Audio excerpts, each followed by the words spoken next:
Hello everyone, this is onlyabidoang, and today I'm gonna be showcasing another free new update for The Sims 4 that was released back in 14th of June 2022. This update is added as a complement to the new Werewolves game pack and introduces some cool new features added to the base game that I find really intriguing. Alright, without further ado, let's take a look at the new stuff. First off, when you take a look at the main menu, you can already see one of the changes, which is the scenario menu. In this update, the UI for the scenario menu has been improved. For some reason, the button for it has been made much bigger now. The list of scenarios is now filling the screen and are shown in a tile system instead of in a list. The menu will also show recommendations for scenarios and show limited time scenarios at the top of the screen. In Live mode, the Scenario tab has also been improved to better showcase action that has been pursued in the current scenario. Now let's get to Create a Sim. There are several new Create a Sim additions introduced here. For one, there's this new Afro textured beard that you can use on your Sims. Here are all the different colors for it. Also, back in February, when my Wedding Stories game pack got released, these two particular wedding dress from the base game got a new Pride theme swatch, but apparently not many players are liking the design of it. So in this update, they fixed it by adding 3 new Pride theme swatches for each wedding dress in a more faded tone, which I think is a much better upgrade. The old rainbow swatch is still there though if you want to wear it yourself. And finally, in my Wedding Stories game pack, there's this wedding hijab with a veil attached to it. In this update, due to popular request, another version of the same hijab without the veil is added to the base game and I like the look of it personally. Now we get to build mode, which has some new additions as well. First, there's a new wallpaper added called the Brickery Elite Caution wallpaper. This wallpaper complements the existing base game, the Brickery Elite wallpaper right here, but with the added caution stripes on the base part of it. There are 4 swatches available for it. Besides that, this update also adds in 2 new terrain paints. The first one is called Rough River Rock and the other one is called Pine Duff. One more update is on this outdoor toilet. There's an additional swatch that has this grungy look to it, which will probably be used on the new world from the Werewolves game pack. And now we get to the good part, which is Lunar Cycle. Yep, moon phases are making a comeback in this game, and unlike in The Sims 3 Supernatural, this one is included in the free update for the base game. By default, the moon will change its phase every one night. There are 8 types of moon phases, which are New Moon, Waxing Crescent, First Quarter, Waxing Gibbous, Full Moon, Waning Gibbous, Third Quarter, and Waning Crescent. You can also check on your current and upcoming moon phases from the calendar menu. Obviously, the effects of the moon phase will be much more relevant in the new Werewolves game pack, but they still have some effects in the base game and in other existing packs as well. First of all, moon phases affects how much light is given off at night in almost every neighborhood. So the brightest night will be on the full moon and the dimmest night will be on the new moon. Moon phases will also affect different occults from different packs. Vampires, for example, will have their vampire energy need fill up slowly on its own on a new moon. Spellcasters will always succeed in spellcasting on a full moon, and mermaids' hydration need loss will be slowed down on a full moon. Sims can also do this new interaction called Moonbathe, which is similar to sunbathing but under the moon. The Sim will lie on the ground for a while and gain special emotional moodlets.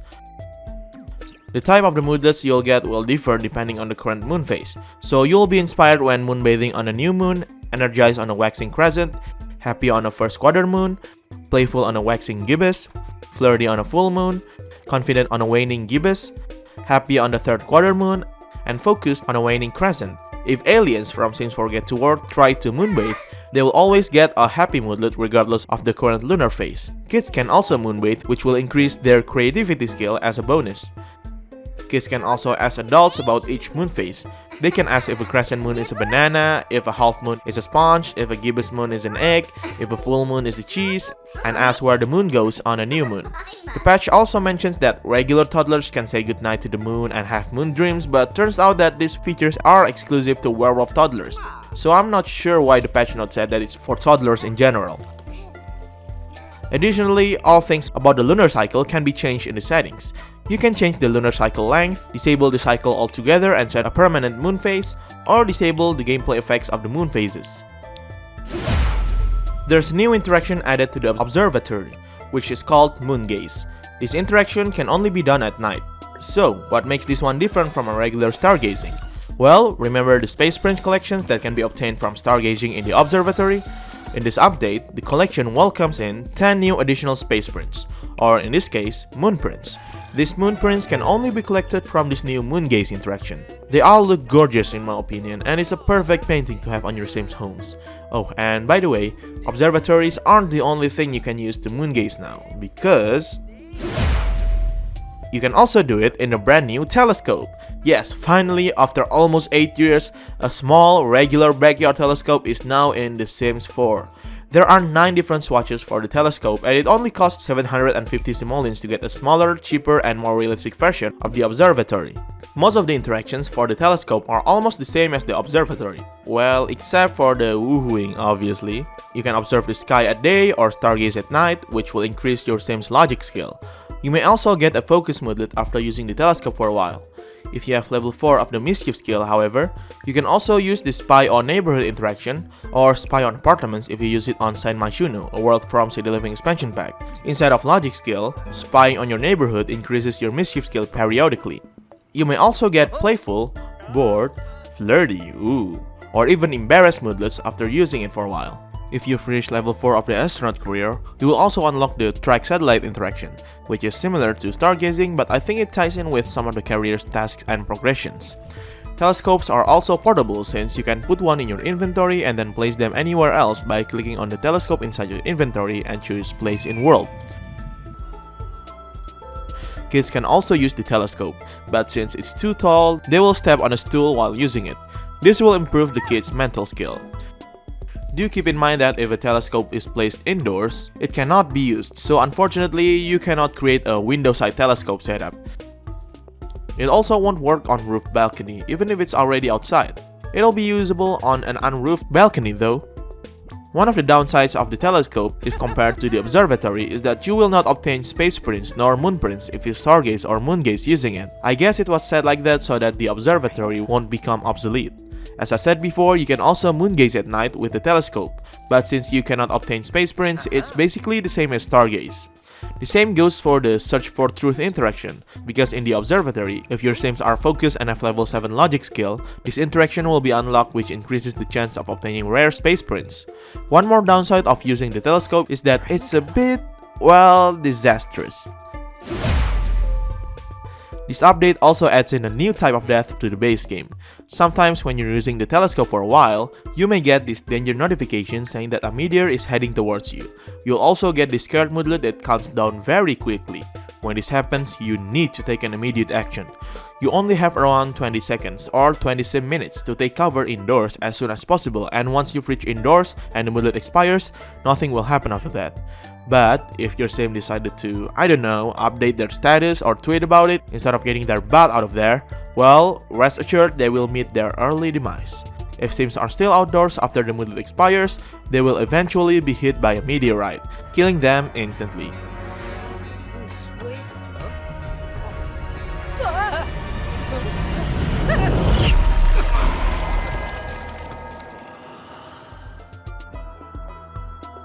Even if your Sims try to run far away from the telescope, as long as they're outdoors while the moodlet expires, they will still get hit and die no matter what. So be careful if you use the telescope in the middle of nowhere.